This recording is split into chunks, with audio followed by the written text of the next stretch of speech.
जहरीले सांप ने काटा गाय का थन। एक जंगल में बहुत ही भयंकर, जहरीला और बलशाली सांप रहता था। उसे अपने बल पर और अपने विष पर बहुत घमंड था। इसी चीज का वो हमेशा फायदा उठाया करता था और अपने से छोटे और कमजोर सांपों को डरा धमकाकर उनके हिस्से का खाना छीनकर खा जाता था। सभी सांप उससे बहुत परेशान थे। उसकी इन बढ़ती हरकतों से परेशान होकर एक दिन सभी सांपों ने आपस में बातचीत करके उस बलशाली सांप को सबने इकट्ठा होकर मार दिया। उसके मरने के बाद सभी सांप बहुत खुश हो जाते हैं कि अब कम से कम सब चैन से तो जी पाएंगे और अपने अपने हिस्से का खाना खा पाएंगे। लेकिन हुआ ठीक उससे उल्टा। वो सांप मरकर एक भूत बन गया और अब वो भूत बनकर और ज्यादा ताकतवर हो गया था। तुम सब ने क्या सोचा कि मुझे मार के तुम सब आजाद हो जाओगे?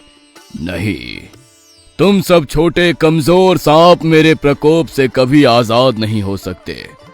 मरकर भी मैं तुम सबका पीछा नहीं छोड़ूंगा और अब तो मैं तुम सबको और ज्यादा परेशान करूंगा। भूत बनकर वो बाकी सांपों को और ज्यादा तंग करने लगा। उन्हें हर घड़ी अपने लिए भोजन तलाशने के लिए भेजता था। सभी उससे बहुत तंग थे। वो धमकी देता था कि अगर उन्होंने उसके लिए खाना नहीं लाया तो वो उनकी बीवी और बच्चों को अपनी भूतिया और विषैली शक्ति से मार देगा। सभी अपने परिवार की चिंता में खुद भूखे रहकर उसके लिए भोजन इकट्ठा करते थे। वहीं उसी जंगल के पास एक बहुत ही खूबसूरत गांव बसता था। उस गांव में चंदू नाम का एक भला आदमी अपनी पत्नी और अपने 5 महीने के बच्चे गोपाल के साथ रहता था। चंदू दिन में जंगल से लकड़ी काट कर लाता और शहर जाकर बेच कर आता था। चंदू ने एक गाय रखी थी। चंदू और उसकी पत्नी को जानवरों से बहुत लगाव था। उसकी गाय का नाम बेला था। बेला को उसने छोटे में ही लाया था और उसे बचपन से ही पाला था। अब बेला जवान हो चुकी थी। उसका भी एक छोटा सा बच्चा था। वो खूब सारा दूध देती थी। उसी के दूध से चंदू के बच्चे गोपाल का पेट भरता था। देखिए न जी, हमारा गोपाल कितना चुस्त और तंदुरुस्त लग रहा है और ये सब बेला के दूध के कारण ही हुआ है। मेरा तो कभी दूध ही नहीं आया। बेचारी बेला ना होती तो मेरा गोपाल भूखा ही रहता। बेला का दूध तो इतना ताकतवर है कि वो 2-2 बच्चों को पाल रही है, अपने बच्चे और हमारे गोपाल को। हाँ राधा, तुम सही कह रही हो। बेला हमारे लिए बहुत ही शुभ गाय है। तुम गोपाल को दूध पिला दो, तब तक मैं जंगल जा रहा हूँ लकड़ी काटने। चंदू जंगल से लकड़ी काटने चला जाता है। एक जगह पर उसे एक सूखा पेड़ दिखाई देता है। वो उस पेड़ को काटने लगता है। उसी पेड़ की दूसरी ओर वो भूतिया सांप सो रहा था।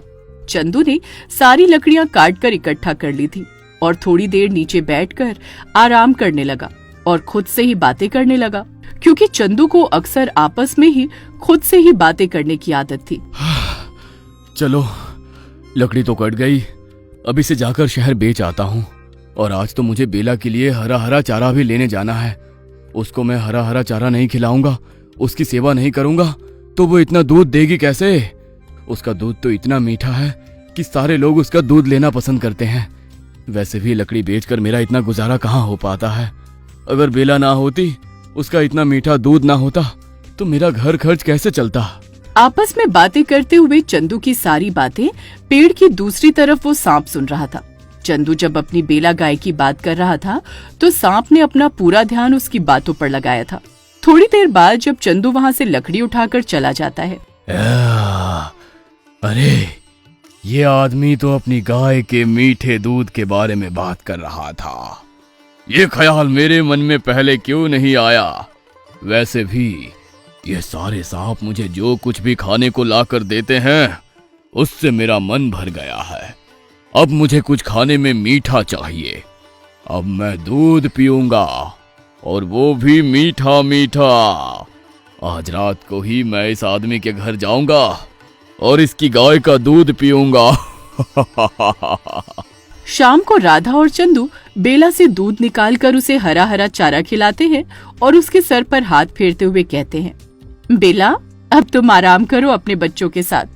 वो सांप चंदू के पीछे पीछे ही गांव तक आ जाता है। बेला का दूध पीने के लिए वो रात होने का इंतजार करता है। जैसे ही रात होती है सब सो जाते हैं। बेला भी अपने बच्चों के साथ आराम कर रही थी कि तभी सांप गौशाला में घुस जाता है और बेला के सामने आ खड़ा हो जाता है। बेला की जैसे ही आंख खुलती है और अपने सामने एक भूतिया जहरीले सांप को पाती है तो वो घबरा कर उठ खड़ी होती है। हे भगवान, इतना बड़ा सांप, अब मैं क्या करूं? ये तो मुझे खा जाएगा। सुन गाय, मुझे बहुत भूख लगी है और मैंने तेरे दूध की प्रशंसा पूरे गांव में सुनी है कि तेरा दूध बहुत मीठा है। चुपचाप करके मुझे अपना दूध पिला, नहीं तो मैं तेरे इस छोटे से बच्चे को पूरा ही निगल जाऊंगा। तुम नहीं जानती कि मैं अब मर के भूत बन गया हूँ और बड़े बड़े जानवरों को एक ही निवाले में निगल जाता हूँ। ठीक है, तुम्हें जितना दूध पीना है पी लो, लेकिन मेरे बच्चे को कुछ मत करना। सांप बेला का दूध मजे से पीने लगा। बेला को उसका दूध पीने से बहुत दर्द महसूस हो रहा था क्योंकि वो दूध पीते समय अपने दांत उसके थनों पर लगा रहा था। बहुत दर्द हो रहा है, लेकिन क्या करूं? जरा सा भी हिली तो ये मेरे थनों को काट कर फेंक देगा और मैं मर जाऊंगी। और ऊपर से इसने मुझे धमकी दे रखी है कि ये मेरे बच्चे को भी मार देगा। हे भगवान, अब तुम्हें हमारी रक्षा करो। पेट भर दूध पीने के बाद सांप बेला से कहता है कि अगर उसने ये बात किसी से कही तो वो उसके और उसके बच्चे के साथ साथ उसके मालिक, मालकिन और उनके बच्चे को भी मार देगा, यहाँ तक कि वो पूरे गांव को तबाह कर देगा। मजा आ गया, ऐसा दूध तो मैंने जिंदगी में कभी नहीं पिया। अब मैं तुम्हारा दूध पीने के लिए रोज रात को आता रहूंगा। ये कहकर सांप वहाँ से चला जाता है, लेकिन बेला इस बात से बहुत घबरा जाती है, मानो जैसे वो किसी सदमे में जीने लगती है। वहीं जब सुबह होती है तो राधा बेला से दूध लेने आती है, लेकिन राधा देखती है कि बेला ने आज दूध ही नहीं दिया। अरे बेला, ये क्या? तुमने तो आज दूध ही नहीं दिया। लगता है आज तुम्हारा बच्चा सारा दूध पी गया। चलो कोई बात नहीं, तुम्हारे दूध पर तो वैसे भी पहला हक तुम्हारे बच्चे का ही बनता है, लेकिन बेला कम से कम थोड़ा सा दूध तो बचा लेती। तुम्हें तो पता ही है ना, मेरा गोपाल तुम्हारा ही दूध पीता है, अब वो भूखा रह जाएगा। डरी सहमी बेला अपनी मालकिन का कोई जवाब नहीं देती है। वहीं भूतिया सांप जंगल में जाकर बाकी सांपों को कहता है कि अब उसे किसी की भी जरूरत नहीं है, उसने अपने खाने का इंतजाम कर लिया है। ये सुनकर सभी सांप खुश भी थे और हैरान भी। सब सोच रहे थे कि आखिर उसने खाने का इंतजाम कहाँ से किया होगा। सबको शक था कि जरूर उसने कोई गलत काम करके ही अपने खाने का जुगाड़ किया होगा। अगले दिन फिर से सांप बेला का दूध पी लेता है। सुन गाय, तुमने इस बारे में किसी से कोई बात तो नहीं की ना? अगर इस बात की भनक जरा सी भी किसी को लगी ना, तो तुम जानती ही हो ना इसका अंजाम क्या होगा। नहीं, मैंने इस बारे में किसी से कुछ नहीं कहा।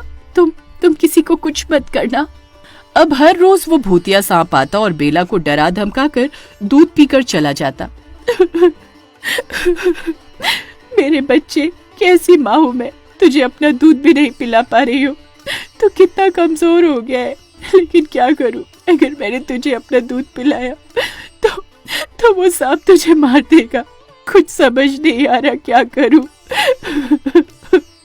वहीं सुबह जब फिर से राधा दूध लेने आती है तो बेला दूध नहीं देती है। राधा बहुत परेशान हो जाती है और इस बारे में चंदू से बात करती है। मुझे चिंता हो रही है जी, बेला इतने दिनों से दूध नहीं दे रही है। पहले तो मुझे लगा वो अपने बच्चे को दूध पिला रही होगी, लेकिन ऐसी बात नहीं है जी। उसका बच्चा बहुत कमजोर होता जा रहा है। ऐसा मालूम होता है जैसे कि बहुत दिनों से उसने दूध नहीं पिया और बहुत रोता भी है वो। कुछ तो गड़बड़ है जी। क्या बात है बेला?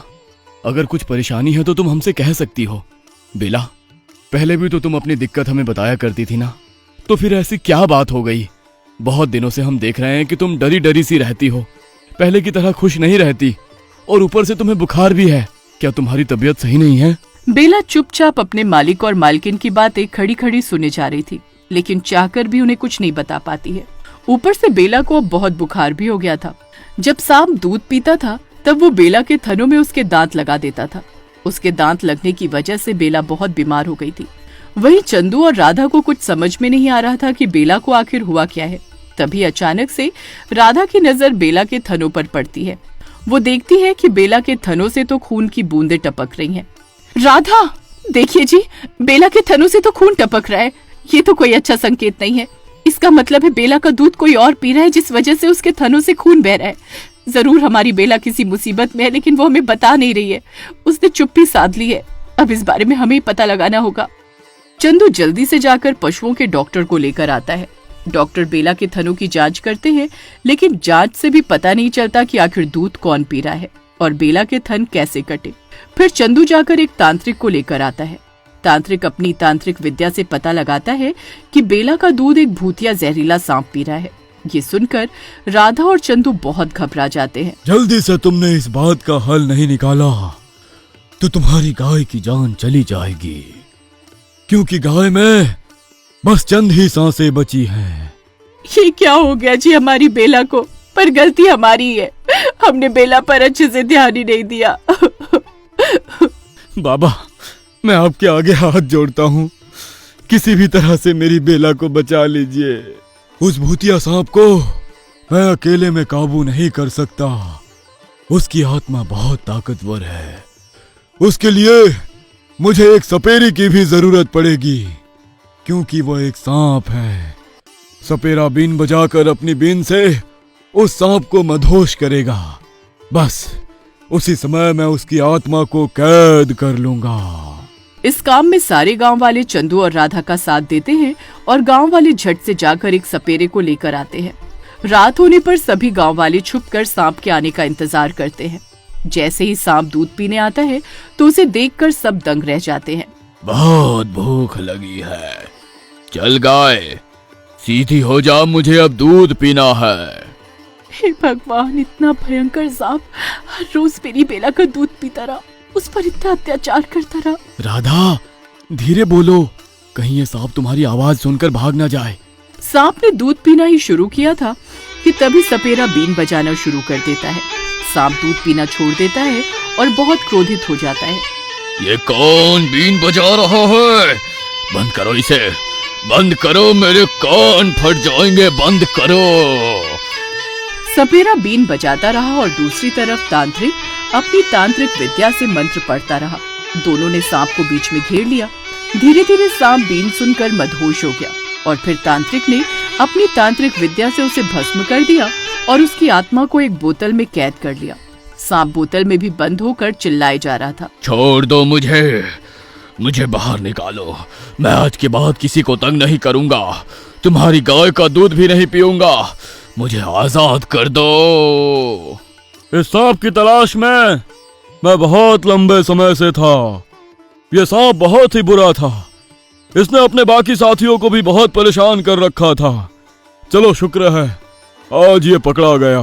कम से कम तुम्हारी गाय के साथ साथ इसके बाकी साथियों को भी इससे छुटकारा मिल गया। तांत्रिक बाबा और सपेरे बाबा, आप दोनों का बहुत बहुत शुक्रिया। आज आप दोनों की वजह से ही मेरी गाय, हम और हमारा पूरा परिवार सुरक्षित है। अब तुम्हें चिंता करने की कोई जरूरत नहीं। इस सांप की आत्मा को मैं बहुत दूर फेंक दूंगा, ये कभी लौटकर इस गांव में नहीं आ पाएगा। इस तरह से चंदू और राधा के साथ साथ सारे गांव वाले तांत्रिक और सपेरे का शुक्रिया अदा करते हैं। वहीं दूसरी ओर जंगल में जब सभी सांपों को उस दुष्ट सांप के बारे में पता लगता है तो सब बहुत खुश हो जाते हैं कि चलो देर से ही सही, लेकिन उन्हें उस सांप से छुटकारा तो मिला। बेला, तुम अपने बच्चे के लिए, हमारे लिए और पूरे गांव वालों के लिए इतना कुछ सहती रही और हमें इस बात की भनक तक न लगने दी। आज के बाद हमसे कुछ भी मत छुपाना। अगर तुम्हें कुछ हो जाता तो हम तुम्हारे बिना कैसे रहते? मालकिन, आपके होते हुए मुझे कैसे कुछ हो सकता था? मैं बहुत भाग्यशाली हूँ कि मुझे आप जैसे मालिक और मालकिन मिले हैं। अगर आपको हमारी ये वीडियो अच्छी लगी तो प्लीज़ हमारे फेसबुक पेज को लाइक, शेयर, कमेंट और फॉलो ज़रूर करें।